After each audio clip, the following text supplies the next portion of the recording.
and I said to my brother Ken earlier, the fact that this session, I don't take it personally, but the fact that this session is attended, I think it's for two reasons.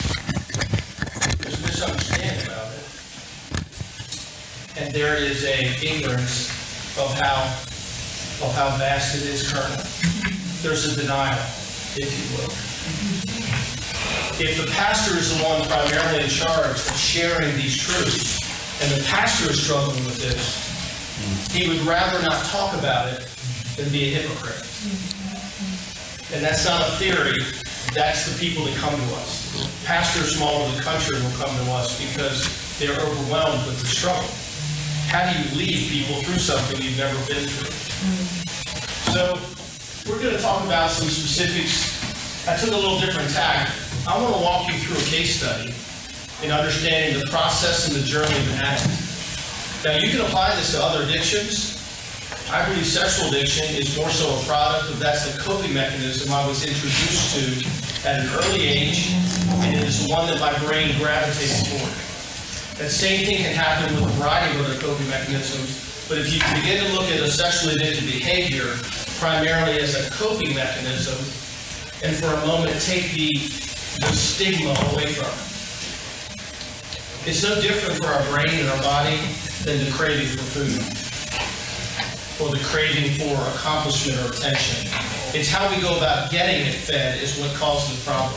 In the church world, it's been demonized to such a way and made so shameful that even when I think in the book of James and different places, it talks about the list of things, sexual immorality is the beginning of one of those lists. So that's often been preached, and this is the worst. As though the first thing in the list is it's in order of priority. Well, there's also greediness, lust. There's a whole lot of other things, unforgiveness, bitterness, that I think are on equal scale. But the church has demonized sexual immorality in such a way that I would dare not expose and confess it because you'll dismiss it. Now, I think we're getting away from that and we're moving toward an honest discussion.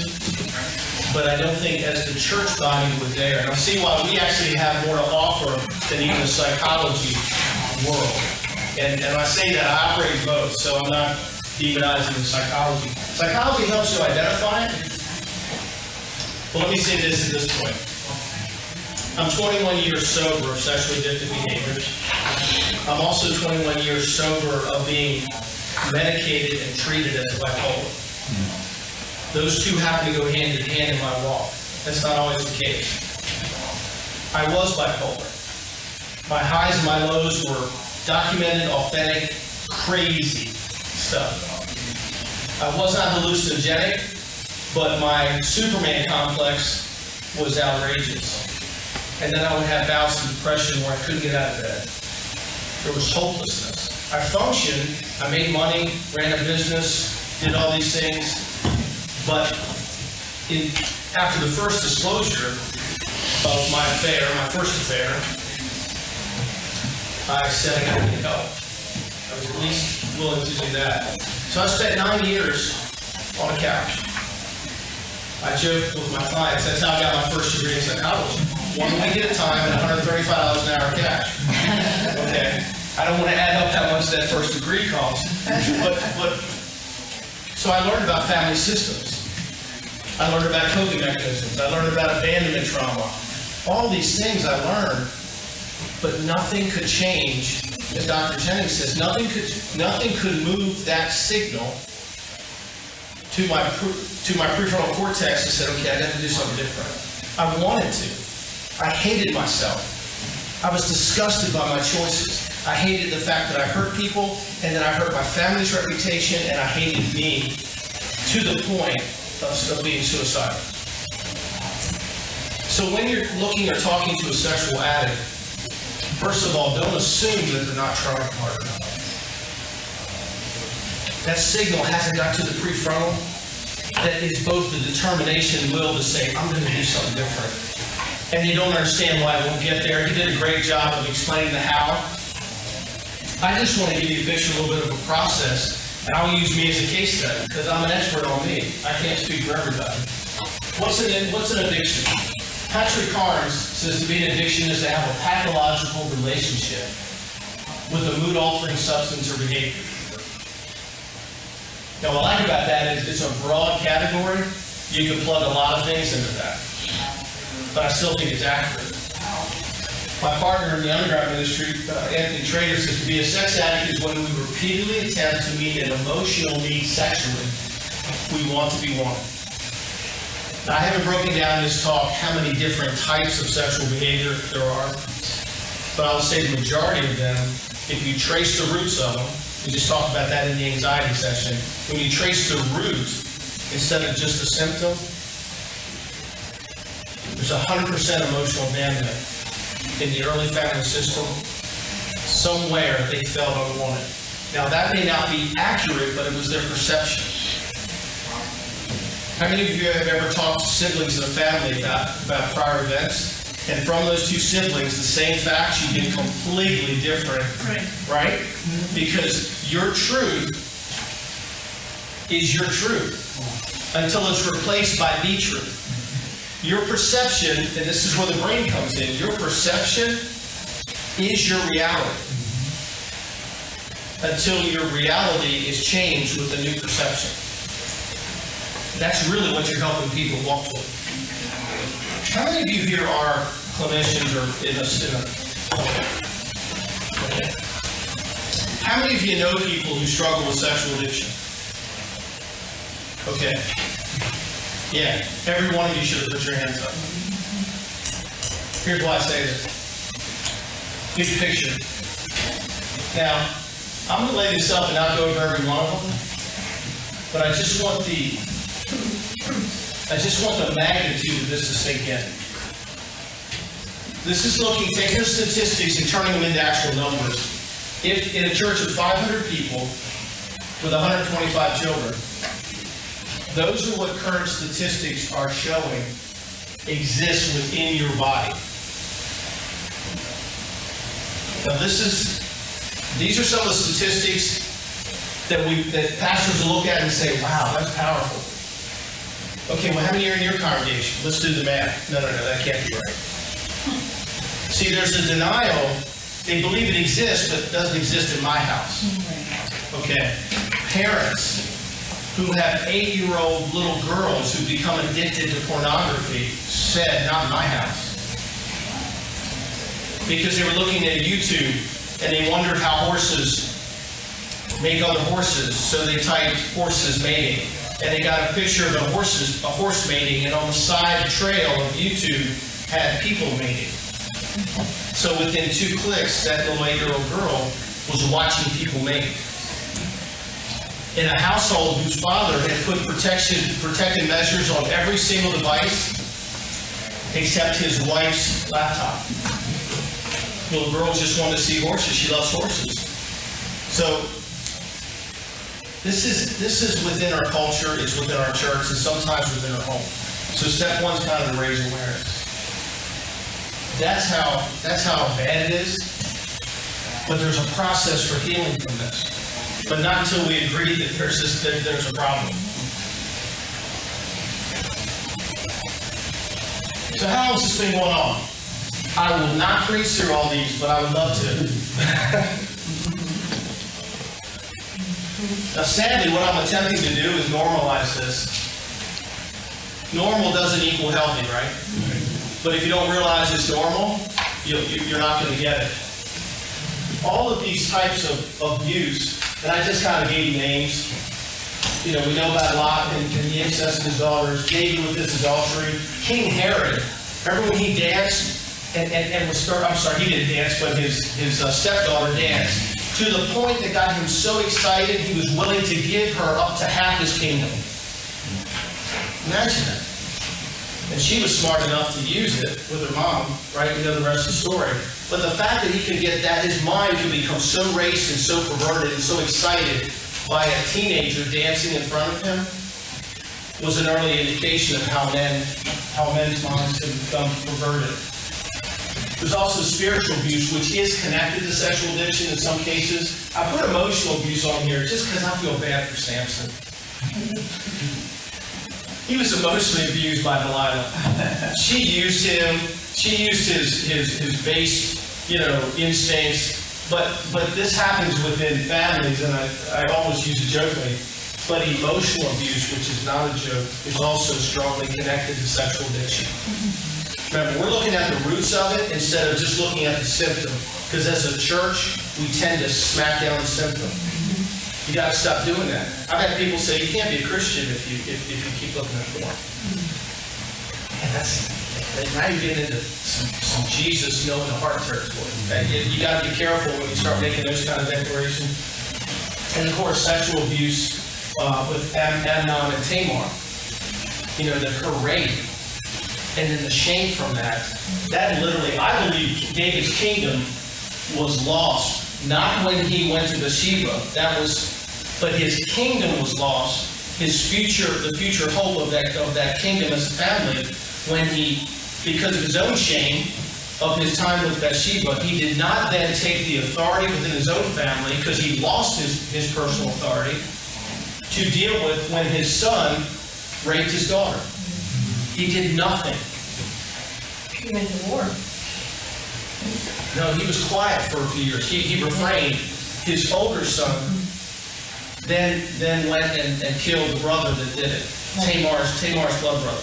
In other words, when David abdicated his position of leadership because of his shame and his guilt, somebody else stepped into and messed up the rest of the family. That's a whole different theory. So how long has this been going on? How long has it been going on? Okay. Dr. Tim talked about last night the Adam and Eve. Can I just make one comment about David? Sure. That, we look at other people in the Bible that have made mistakes and sinned, etc. But I think it's very telling that it says that David was a man after God's own heart. And that we judge people for many of those behaviors. Absolutely. And God's still saying, even though he did these things, he was a man after my heart. Absolutely. I don't know. I think that's really... I think David is one of the most complex characters to study in the realm of sexual behaviors, because when Michael was angry with him, remember when he came back into town and he was dancing and she mocked him for dancing amongst the women? There's something in my spirit that says David enjoyed that attention, because he wasn't convicted by what she said. He basically said, "That's fine, they like it." I'm paraphrasing that. But he dismissed it because he enjoyed that level of attention. So all of us, even the ones after God's own heart, have the capacity to get overwhelmed and drawn into, I want you to want me. I want you to love me. I know he loves me, but I need you to love me. See, it's a misdirection. We'll see later on. It's actually a misplaced identity. So how has it been going on? I'm going to give you a theory. I don't sell it. Now I'm on camera, so I have to say it's a theory, not a fact. But this is something God hit me with a few years ago. We know that all sin started, genetically, and the world was broken. But there's a scripture, Dr. Tim even talked about yesterday, that when at the top line, he talked about at dinner, when we believe a lie, and he used the Adam and Eve that they believed a lie, and that began didn't trust God. Well, there's a scripture, I think it's in 1 Timothy 2. I think it's 1 Timothy 2:4.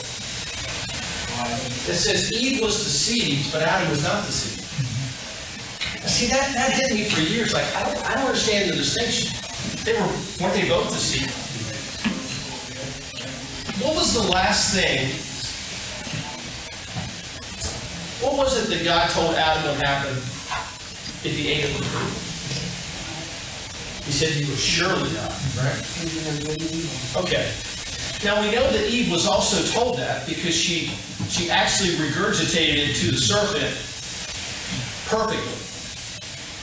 She said, I can't do that, for if I would, I will surely die. So she heard the truth. The scripture says, but then she was deceived. So when Eve took the fruit, she believed she was going to have an upgrade. But you won't die. You'll be more like God.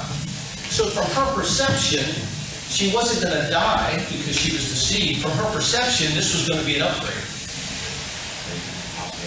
What was the last thing that Adam heard from God would happen if he ate the fruit? What would happen to him? But Adam wasn't deceived. So what did he think was going to happen when he took the fruit? What? He would die. Why would he do that? Why would he do I that? think he didn't believe, and he wasn't thinking about what God told him because he sees the evidence in Eve. She's already did that. But he wasn't deceived. Well, that's true. She listened to the serpent, he listened to her. So, But he didn't listen to her, he watched her.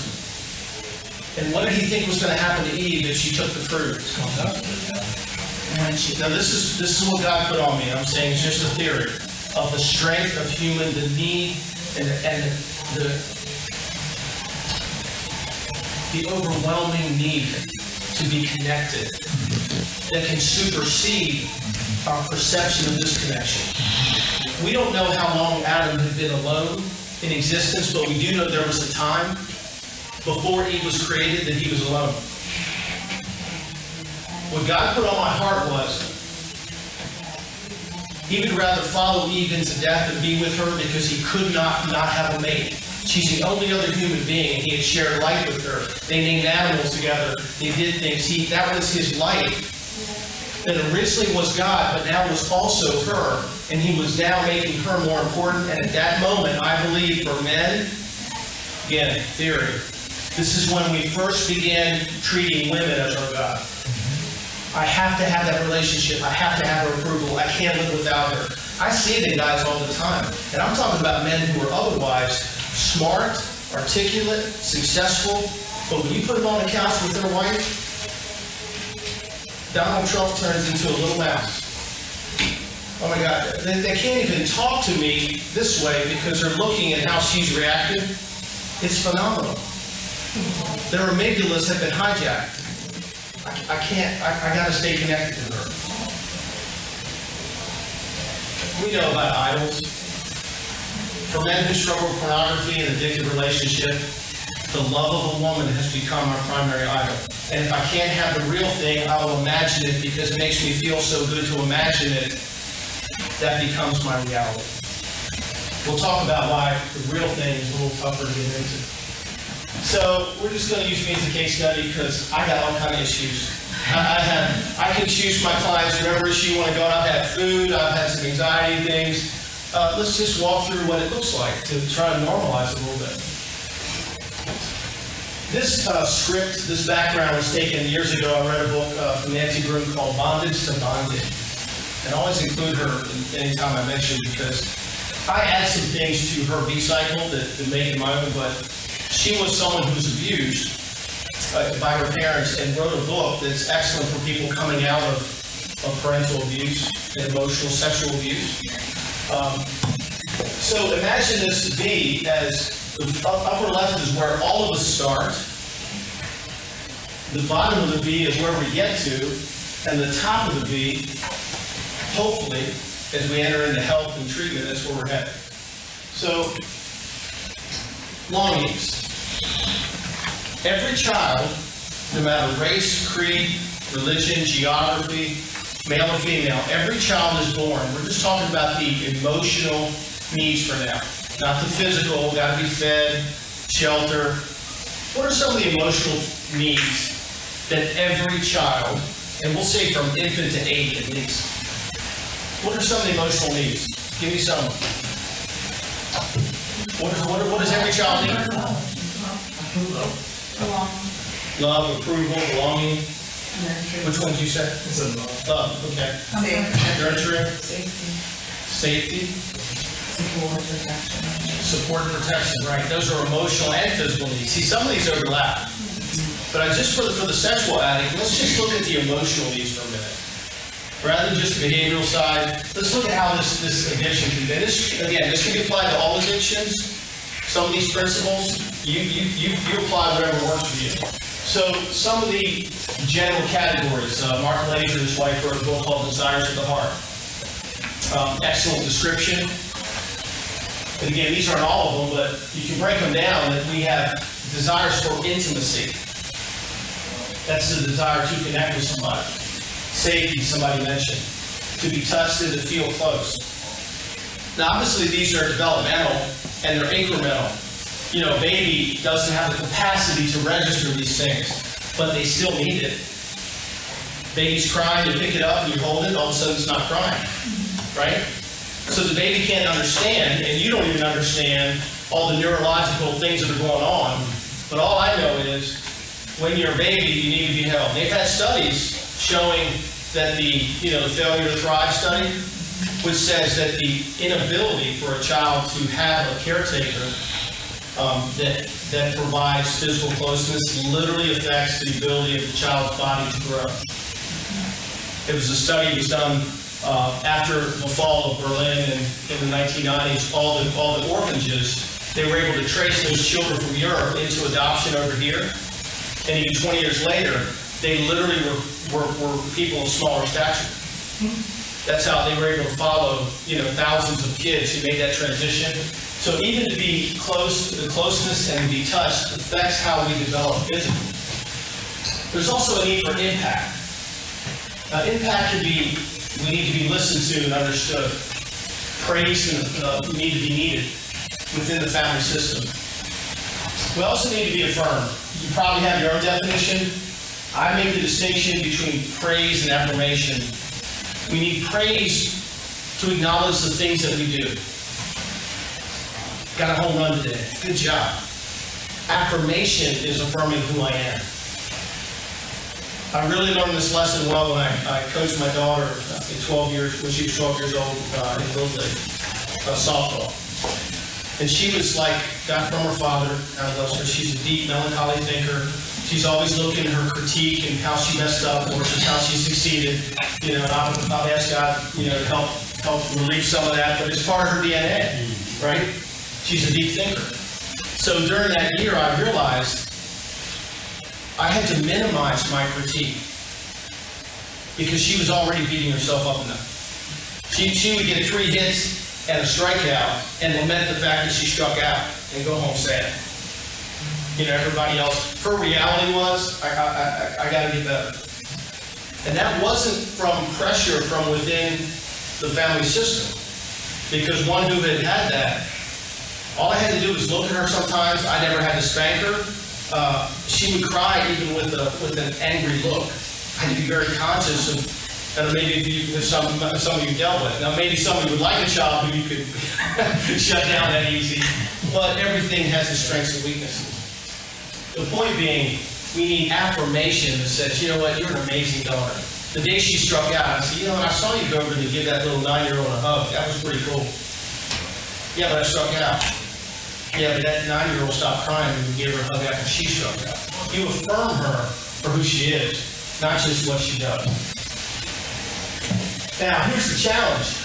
We all need it, but for us to perceive it and receive it, it also has to be delivered according to our temperament. How many of you do any work and know anything about temperament? Like sanguines, melancholies, cholerics, that kind of thing? Okay. Temperament is your inborn genetic predispositions that have strengths and weaknesses. It's that simple. You can't change your temperament, but you will begin to react and respond from your temperament without knowing it. If I don't deliver my love to a child, and I'm just talking, remember, we're in the beginning of how these things form. If a child doesn't have their version of love delivered in their language, so that they won't perceive it. I'll go back to my daughter Kendall again. She's our only child, so she was the case study in my house of how to not do it right or how to do it well. She has her mom's sanguine, so she likes to hug. She likes to, when you come home, she likes to give you a hug and greet you. Well, melancholy dad, after he's been talking to people all day, I need some space.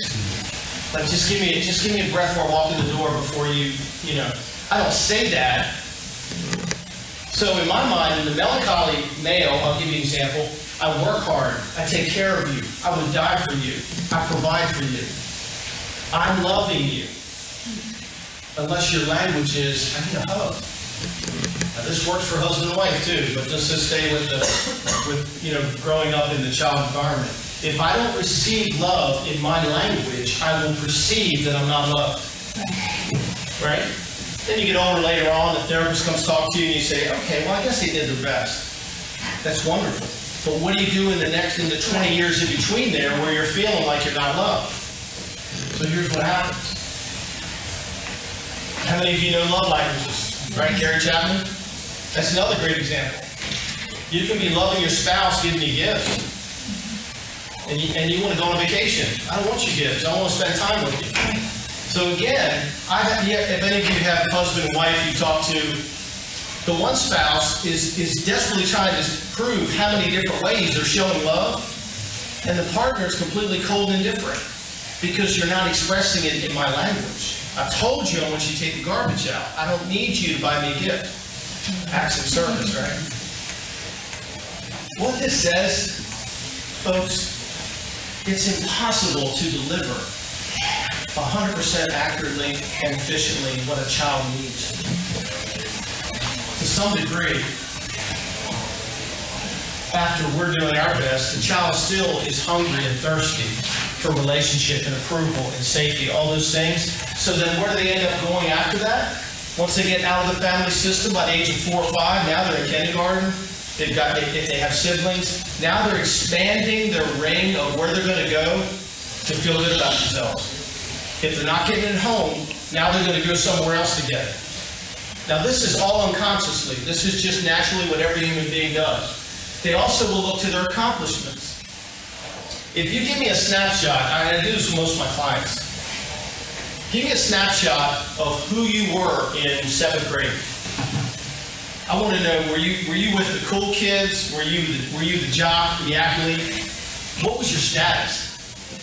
And what I find is, if they didn't have some unique accomplishment or ability in middle school, they don't stand up and rise above the crowd, and who they were in middle school will stay intact until they find something good about themselves later on.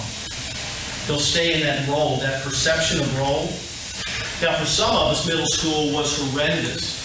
It wasn't just like, it wasn't good. So, for many of us, that's where we suffered the most verbal abuse, the most relational abuse. Middle school, if you're looking as a therapist, if you're looking for where to start, tell me about middle school, 12, pre-adolescent. They will give you a plethora of information that help to sow the seeds of how they think and feel about themselves. That's why the truth can set them free, because they're still living from the words of a 12-year-old girl who told them, I don't want to go out with you, too, or whatever. Basically, where do we go to have these needs met? We go to every other human being we encounter. Whether it's walking down this aisle and somebody smiling at you and saying good morning, it makes you feel good, right? How does it make you feel when you say good morning to somebody and they keep right on walking? And you don't even know that person, but they just like that, it made you feel bad. See how sensitive we are? Now, I know who I am in Christ. I know all the truth. But that doesn't make me immune and insensitive to the interaction and the love and the desire to please or be seen as good with other people. I'm belaboring this point because it's honestly not usually where you would start if you're talking to somebody who has sexual addiction. Most of us, pastors, counselors, we're going to talk about the behaviors. We're going to talk about stopping the behaviors in terms of sobriety. And we hope that you'll feel better about yourself as you stop doing those behaviors. But if we don't look at where the root of some of these internal beliefs come from and change it at the core, they're going to just find another behavior. Sure. That's why there's so much what is that word? Comorbidity. Comorbidity. Thank you. I say comorbidity. See what I say today. Comorbidity. Because, okay, I can't do this. It's socially unacceptable. So I'm going to eat. I'm going to spend. Well, spending works until I run out of money, but nobody knows that until it shows up on a bankruptcy or until my spouse gets upset. So I will find in my grades whatever makes me feel better because I don't know how to change me. The best I can do is just try to make me feel better and survive and hope nobody sees what I see. The problem with every encounter with another human being is also our source of first and second-hand trauma. The same people we go to for love and acceptance and having these needs because we can't go anywhere else. When you're a child, you don't have the concept of God to have a relationship enough to trust Him. You can be aware of His existence. You can believe that he exists, but you don't have the capacity to emotionally trust him because that's not developed until later on. Now, I'm not saying whether you're saved at 5. Don't misunderstand me. I can't speak to that. But your ability to take your life circumstances and take the lies that the culture gives you, you do not have the capacity to separate from that and say, yeah, but God says, and I believe him, I'm going to trust him. That is developed through sanctification over a period of time. I wish it were deliverance ministry, but it's a sanctification ministry. It's the testing and the believing, and the testing and believing that strengthens my resolve, but you can't get that before you're a teenager.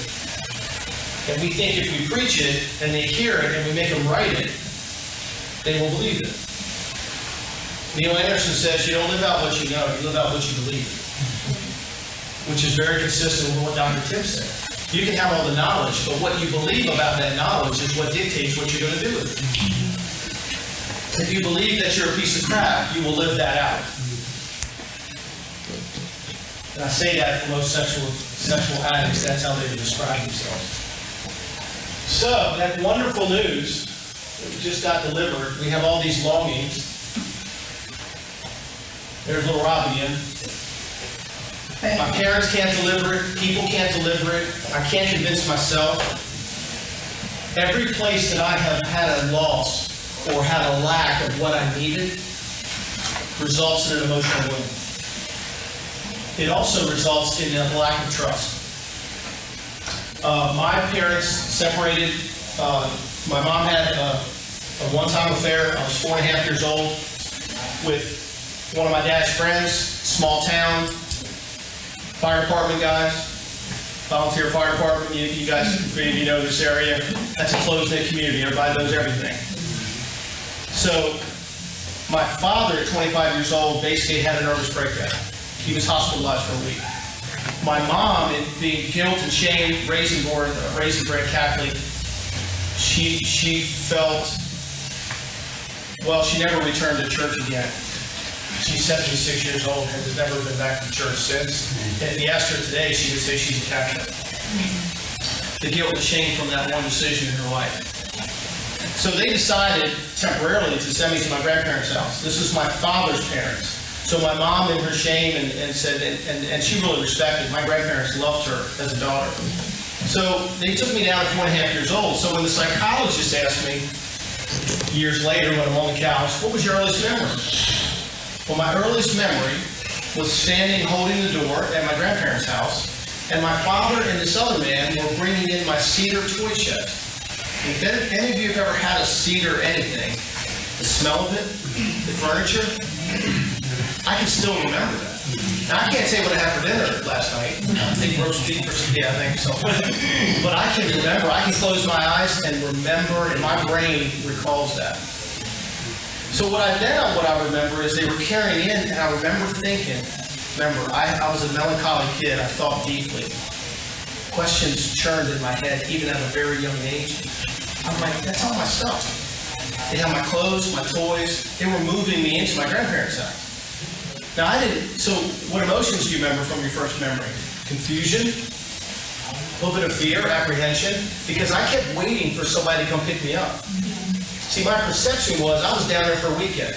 My grandmother's famous line, and she's said this for years, because I love my grandmother. She's passed now, but she was so terrible. See, God makes provision. But in the little boy's perception, I was discarded. Grandma would say, I said, what's going on? What's going on, Grandma? How come I was picking up? We're just going to take care of you for a while. We're just going to take care of you for a while. I didn't leave that house till I was 23. It wasn't until a year later, I stood at my father's wedding as he was marrying a man who looked like my mother, that it occurred to me at 6 years old, I guess they're not getting back together. I literally remember having that thought in the second row back.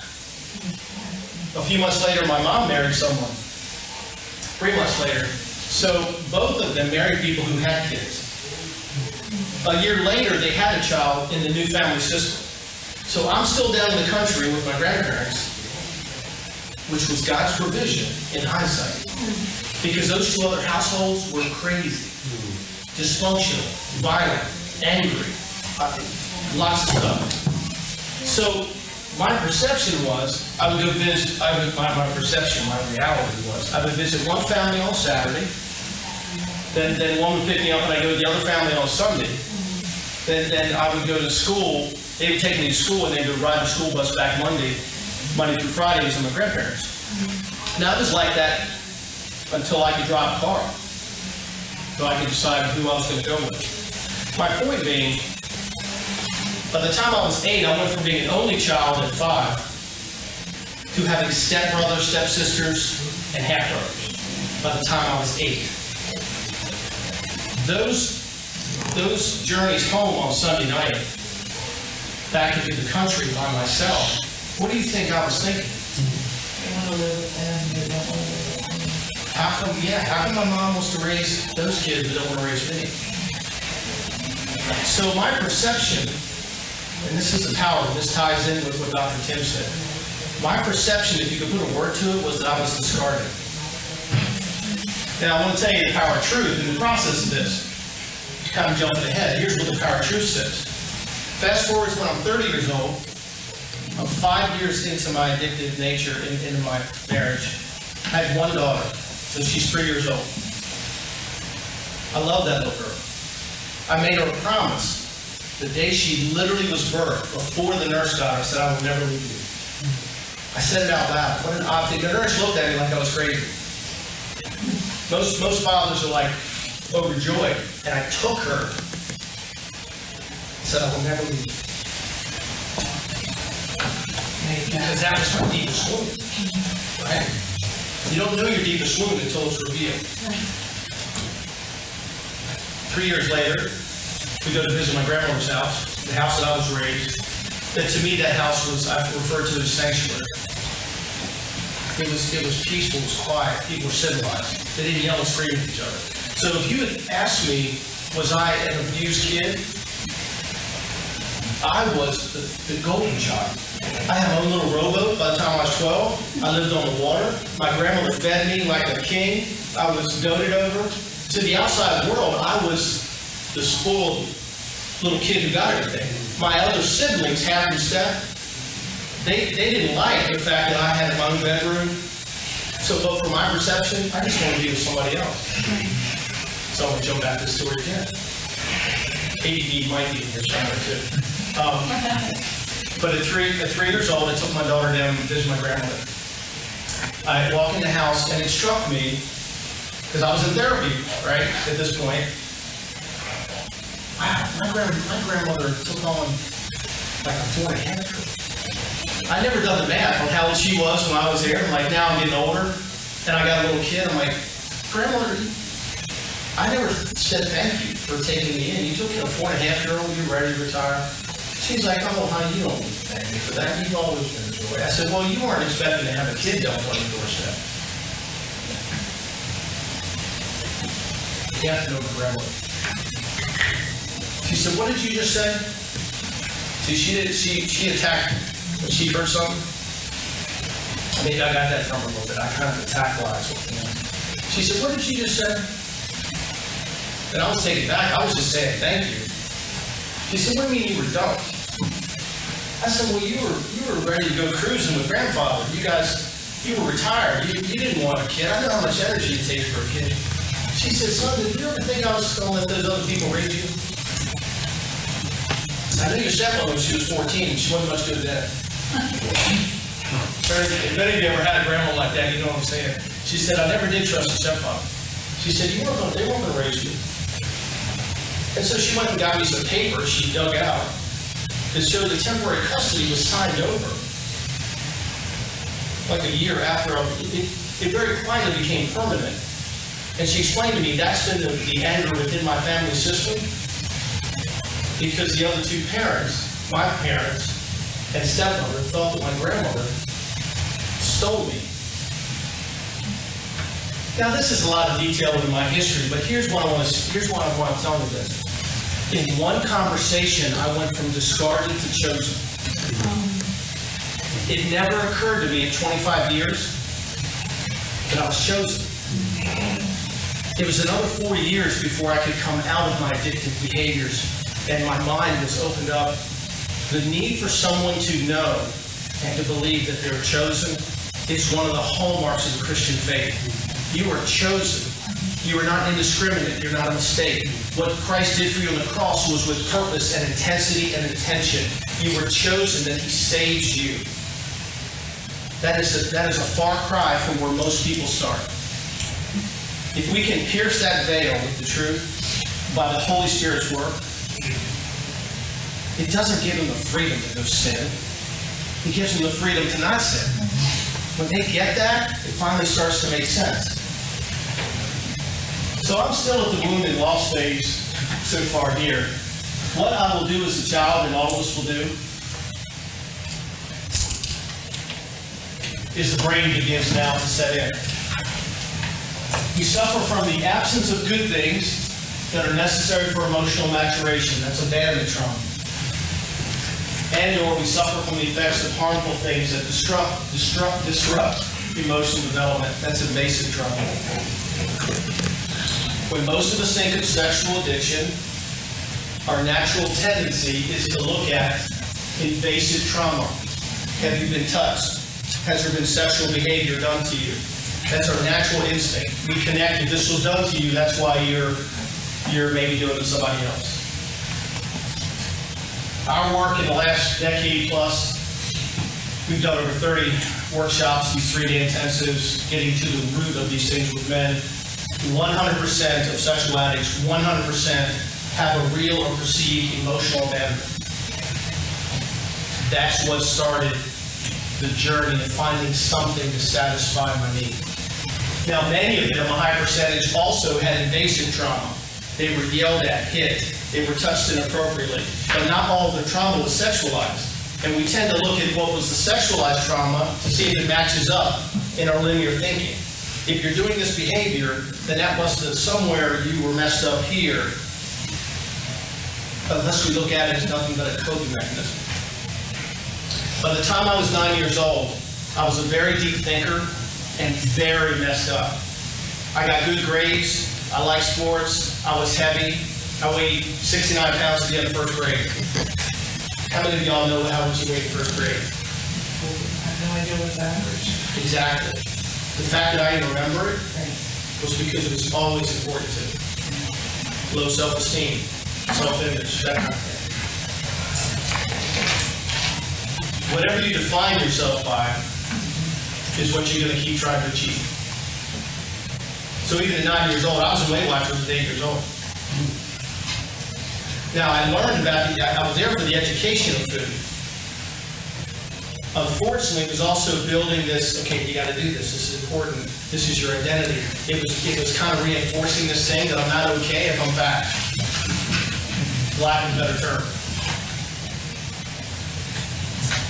You got to look at both of these. If you're treating, and I would also say for pastors, and if you are discipling someone, and there are certain truths that just oddly won't connect, it always has a root. There's always a lie that someone perpetrated or something was misinterpreted, as in my case. But at that moment, when you run across something, you're talking to the person, and you can see and sense they don't connect with that truth. They've been in church 20 years. They still don't believe that. Stop your pursuit of fact-finding and start pursuing what's the root of that. One of the best techniques in EMDR therapy is called flow back. When somebody's telling you about a tremendous, outrageous feeling or emotion they're having,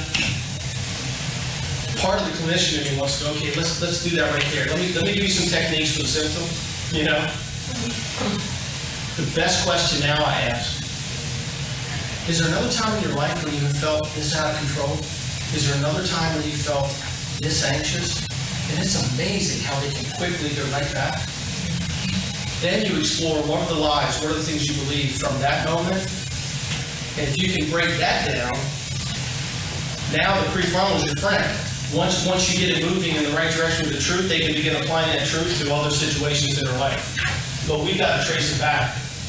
Essentially, you got to know where to perform surgery, or it's not going to have a long-term positive effect.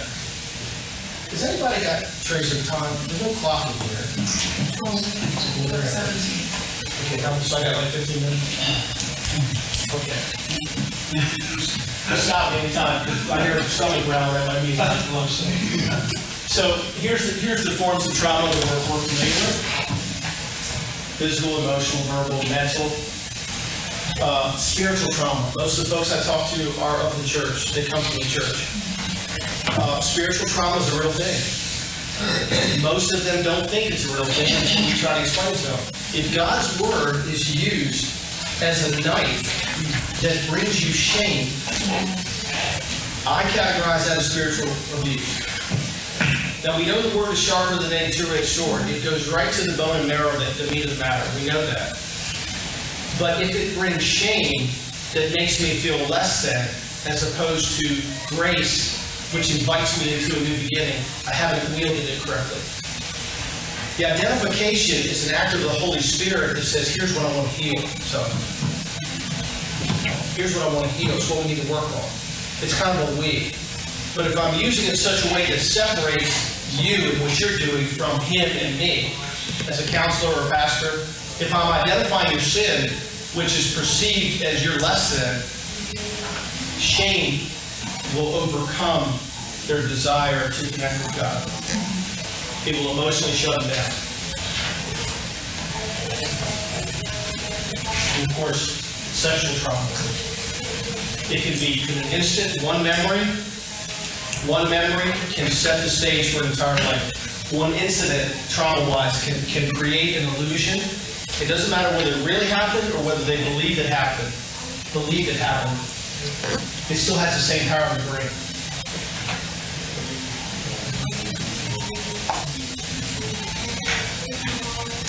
I'm careful who I show this to in clients. Some people, this would bring them nothing but shame. So we try to show it to people who are on receiving end to help them understand that what they believed was impregnated and poured into them is not true. Then you talk about how mom had her stuff too. She had her trauma A. Stuff was poured into her, and you're the recipient. But I can't show that. Some pastors will be inclined. They show that first to show this woman what she's doing to her child. That may have a place in time, but not in the beginning. First, you want to talk to her about what happened to her when she was a child. And let her see the connection that she's continuing the chain that she can break it. All these are methods to try to get permission to get into someone's heart and mind before you begin criticizing and chastising that will shut them down and close their ears. And this takes patience. This is why pastors don't have time for this, quite frankly. I tell pastors, if you've had 2 or 3 conversations and you're seeing something not connect, just consider another resource. Or even connecting with somebody in your church who's a trusted discipler, let them spend some time with them and walk with them. Not necessarily as a counselor, just as we are to make disciples of one another. If the church is doing its job effectively, we're receiving the wounded, we're empathizing with them, and we're teaching them as we walk with them. There's not enough counselors, guys, for this sexual addiction thing. That's gone way past. We will never catch up with that. If we don't train up disciplers within the church to know how to walk with people, we will lose every generation after this. Krupinski says, it changes literally the trajectory of our brain. Childhood trauma changes how we think, how we perceive, and how we're going to act out to feel better. I came across again, everybody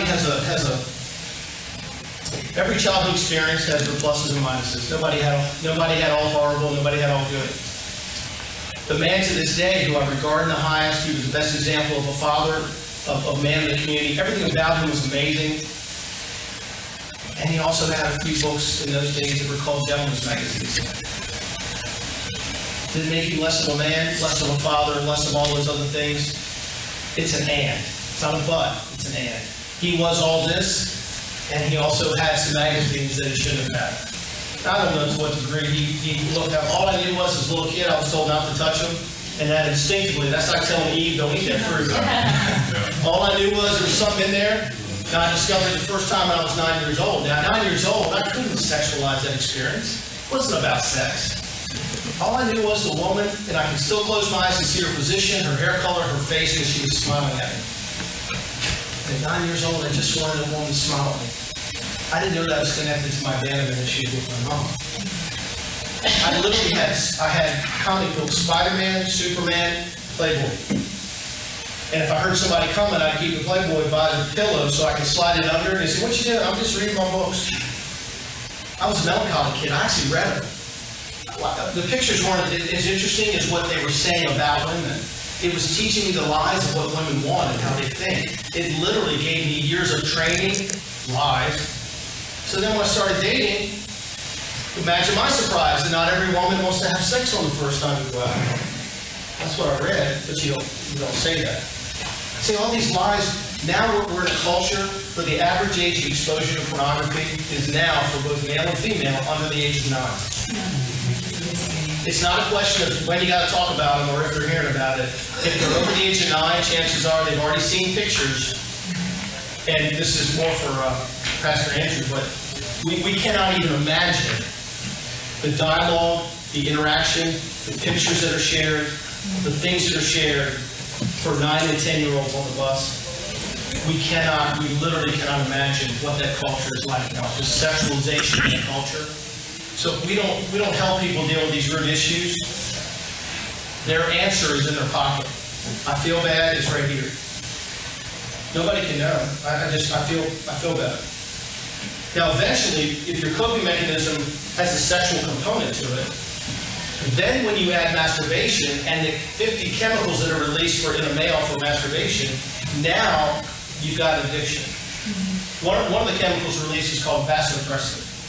It's literally a bonding agent that was designed by God, as all things are, designed that I would have an emotional bonding with the object of my vision and interaction during the orgasm.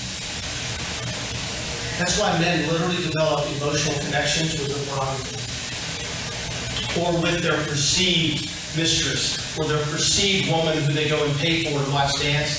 They perceive and feel a relationship because their brain has been trained that this is real. And you're looking at this guy and he's like, what are you hanging on to? This is crazy. Why are you giving up all this for that? Because in their brain, it's like losing a relationship. It doesn't hurt me. It won't reject me. I can control everything in it. And it releases endorphins that are much like cocaine on a brain spec. That moment of adrenaline rush and all the chemicals come through. It literally, it's like my little prescription in a pocket, so to speak. This is how powerful this is, and all of it's behind the scenes. If you're anxious or depressed, I can see it, generally, for the most part. You can tell if somebody's. But see, we're surrounded by people who are using this coping mechanism that you can't see. You just have to be willing to love them and walk with them enough to reveal itself. So I'm going to have to walk through this fairly quickly. What the brain does, protects itself from a damaged world, so it adapts, it learns how to take care of itself, resulting in what we call the survival brain. Again, I'll send you these, whoever like them.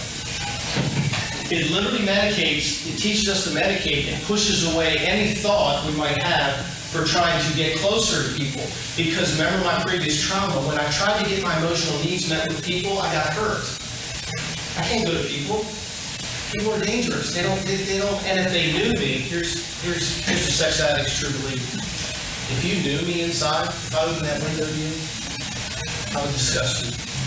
If you knew my inner thoughts, the things I've done, if you knew me, you would reject me and you won't love me. So I've decided I'm going to try to live in a way that gets some of my feelings met, but you'll never know true intimacy. Because true intimacy is like suicide. You're just going to get hurt. The brain actually cuts off neurons that learn to trust. Because trying to trust results in pain, fear, and stress. How many times does a little kid go back to the parent that abused them? 20 and 30 years later, they keep trying to restore that relationship with the parent. Because they want the intimacy, they want to be connected. But if you found a coping mechanism to help you escape, your brain switches gears. So when you feel rejected, you feel abandoned, I'm just going to go here. It might be a bagel, it might be Amazon, or it might be porn. I'm suggesting to they all serve the same function. Just one is more demonized and can cause more spiritual damage than the other one.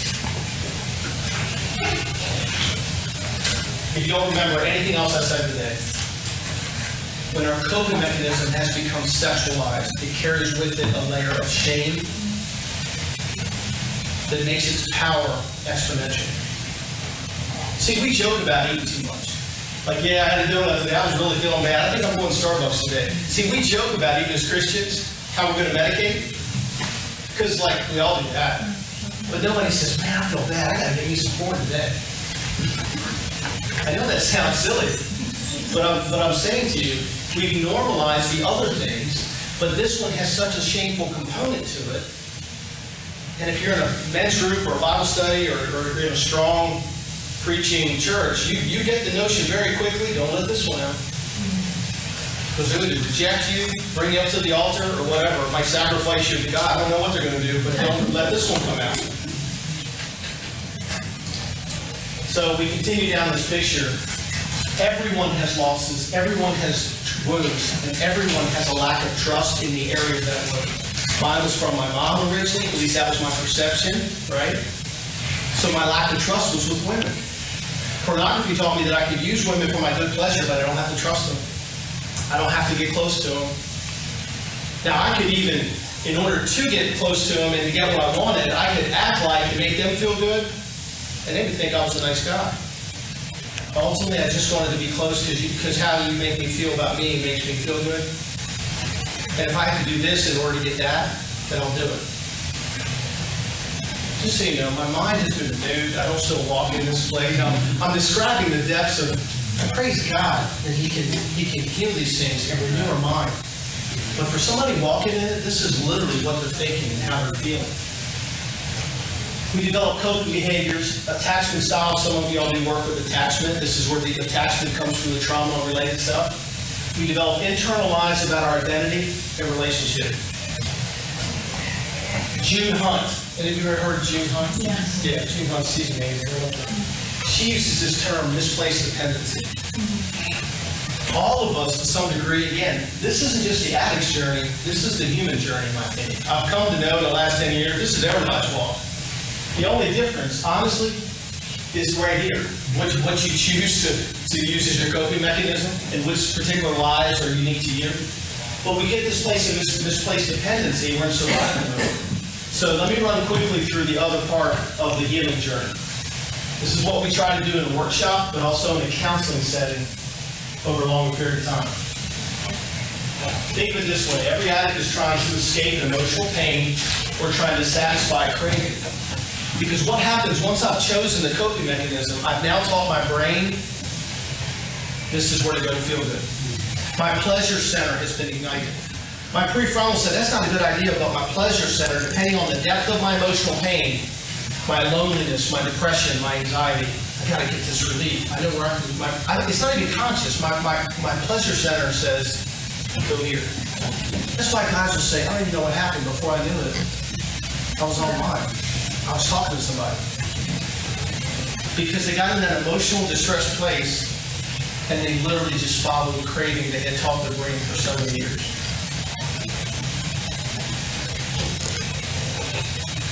So part of the process, rather than focus on the behavior first, is to recognize the damage that they've endured and encountered in their journey. Now that doesn't mean we don't talk to them about stopping what you're doing. But long-term healing, which is beyond sobriety. Does that make that distinction? Now, AA, some would say that there's no such thing really as healing. You're always looking at sobriety. Okay, call it whatever you want. I know that my brain doesn't think the way it used to. I don't have to fight some of the same urges. Do I still have to make conscious effort with my eyes not to lust? Absolutely. I'm pretty sure. That's my point. But you got to accept what is part of my natural brain design versus what is a corrupted, addictive nature. Grieving, recognize the damage. A lot of people are reluctant to throw their parents under the bus. just are. You ever talk to people like that? It's not about blame. It's about walking in the truth. What my mom did, her decision, resulted in this event, in this effect. I don't hate her for it. I did spend years being angry until we got to the other stage of walking through it. You grieve, and you replace the lies with the truth. Folks, we're the only ones who actually have the truth. The psychologist can teach me, did teach me, where it comes from, the effect it had on you, why you do what you do. And when I used to say, 9 years, 50 weeks a year, that's a lot of therapy. I was medicated 7 pills a day, Paxil, lithium. It took them a couple years to get the right cocktail. So I know that God brought me through that so I could relate and understand. I would do whatever it took to get this out of my head. Now, I will say the medication kept me from killing myself. Absolutely. I would have made that decision. Even the day I was saved, I was making that decision. So I know the grace of God, but also know that sometimes medication is necessary as part of calming you down and putting you in a place where you can process the truth. That's what I said in the last area. So we don't want to demonize medication. It's not the answer, but it may certainly be part of the process. This is where the church has audacious resources, like unlike the counseling arena. To grieve and to recognize the damage and walk with people and to grieve with them and to lament with them, we can do that as a church culture. Not excusing it, but understanding the reality of where you come from. Because if you want to figure out where you're going, you better first get a good understanding as to where you came from and where you are. We also are the only ones that have the true designation of your identity.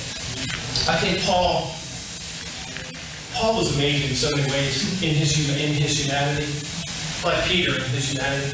Think about the Apostle Paul. I didn't start reading the Bible until I was 34. And I'm so thankful that I started from kind of a clean slate. So things jumped out at me that it wasn't pre-programmed into me to pay attention to, which is kind of cool.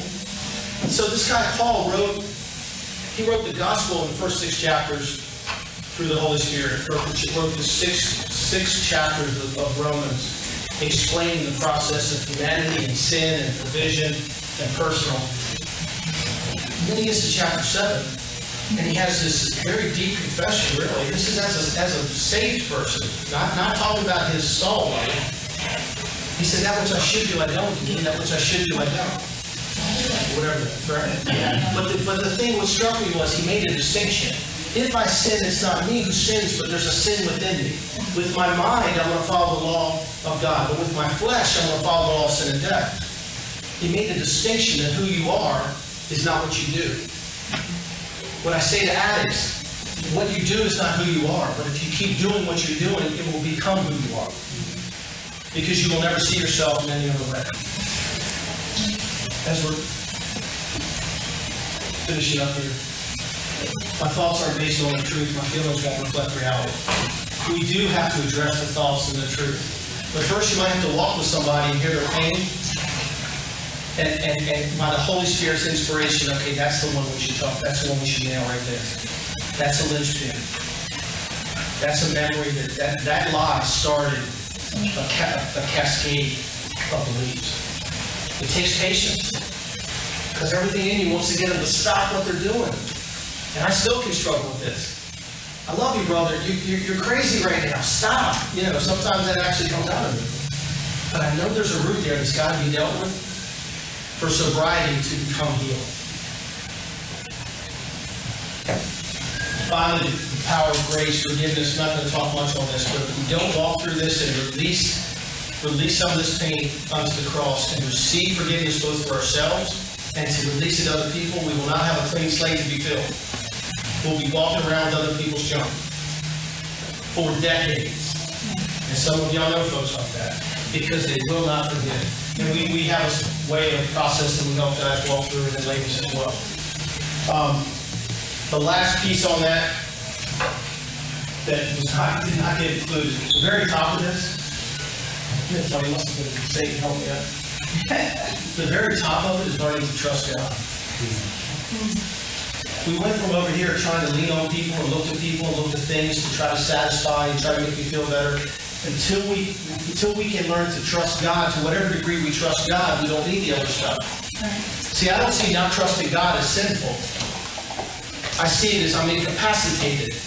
As long as I'm feeding and nurturing all these other things, I can't trust Him and I won't trust Him until I have the truth. But first I got to empty out the lies to receive the truth. And then we're past time. Yeah.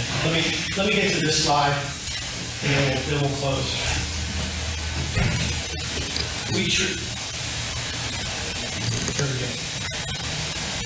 We look at it from 6 different perspectives. And it's whether you're a clinician or discipling, you might want to address those are the pieces. This is not just behavioral, stopping what you're doing. Okay. Sorry. No, that's good. I can't write that. That's okay.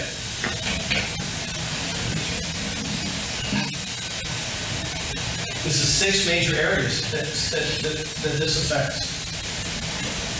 Now, priority and which one you do first. First you got to stop the bleeding, clearly. You got to set some things in place to protect the person from themselves and their own foolishness. Do what you can. But then you begin to look at some of these other areas. Ultimately, the church has done well with the spiritual and attempted the behavioral, but there's more work that we can do in the other areas. So, I'm going to leave my card. I'm going to leave my card for anybody who just wants to email me. I'll be glad to send you this. Also, I'm very much willing to consult with you on a situation. Call me up. I'll help you any way I can. But we need to work together to raise the awareness. So, thank you very much for listening.